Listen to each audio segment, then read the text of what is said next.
we finished the movie like on a Friday. It was an 11-week shoot. And people always like ask me, what's it like to work with Arnold Schwarzenegger? I'm like, I don't know. I never worked with him. So it was me and Linda working like 4 days a week, and then shooting Arnold chasing us down. And I believe, I could be wrong, but I believe that there's only one shot in the movie where Arnold and I am in the same frame. And that's when he's punching through the window of the car. And Jim Cameron's once, I heard you were on the lot, I want you to pop over and say hi. Sure. So I go over to him, and he just won the Academy Award for Titanic and Best Picture, and all these different, Academy Awards. I don't know how many Academy Awards he won, but I'm sure there's a few. And I was talking to him, and we talked for a while. I said, well, now you just won the Academy Award, like the best movie, you're like, at the top of the game here, like, what are you going to do next? Swear to God, this is the exact truth. He opens his desk up, and he pulls out 2 scripts. One is called Alita, Battle Angel. This is 15 years ago, okay? And the other one is called Avatar. I swear to God this is true, all right? 15, 20, I don't know, a long time ago, right? And I said, okay, well, which one are you going to do first? Which one are you going to do first? And he said, well, Michael, I need to wait for the technology to catch up to my vision of these movies. And I said, all right, well, okay, that's interesting. And then he went off and did all that diving, underwater stuff. He, the Titanic, the Lufthansa, got so involved in that underwater stuff. And he didn't make a movie. I mean, when he did Titanic, that movie made more money than any other movie in the history of films. And then during that 10-year period where he was waiting for the technology to catch up with him to do Avatar, and eventually Robert Rodriguez, who's another amazingly talented and fun guy to work for, to do Battle Angel, I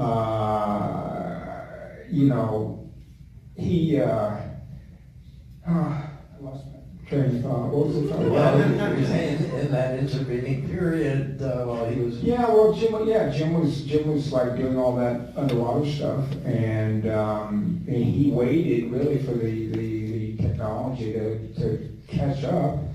And then during that time, like Harry Potter, a bunch of movies like that came out, and they grossed more money than like his Titanic did, right? So it was 10 years later that he did Avatar.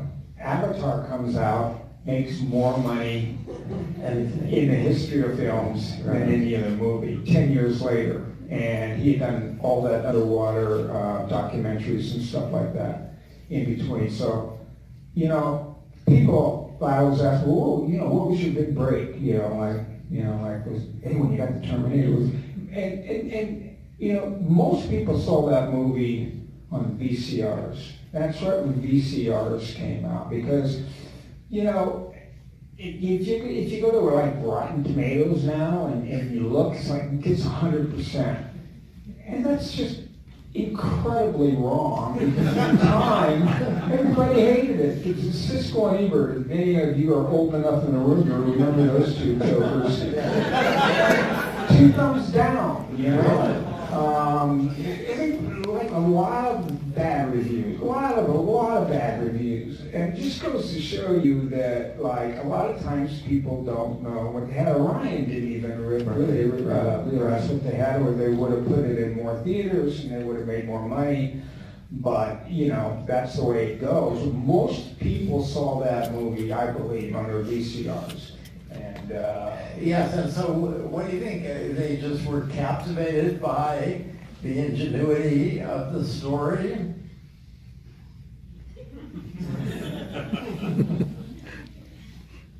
Well, I mean, you just watched it, so, you gotta remember that was made for $6 million, and, it was a kind of a low-budget movie, And, you know, then he went on to do Aliens. And Aliens, by the time he was working on Aliens, people had begun to realize that Terminator was like making money hand over fist for DVDs, not DVDs. No, it was VHS. VHS, right. And they realized that, so when we did Aliens, there was a very, very high expectation that, like, hey, we could be in the sets with, like, unbelievable, you know, and Paxton, of course, was in it and stuff. And anyway, like I said, when Bill passed away, I went directly to Jim the next day, and we had a talk, because I know that he was really close to Bill, too. Bill introduced me to him. He did several films together. You did several I did films with Bill Paxton. 5 films with Bill Paxton. Yeah, that was... People always ask me, who's my favorite, who's the favorite actor I've ever worked with? Bill Paxton.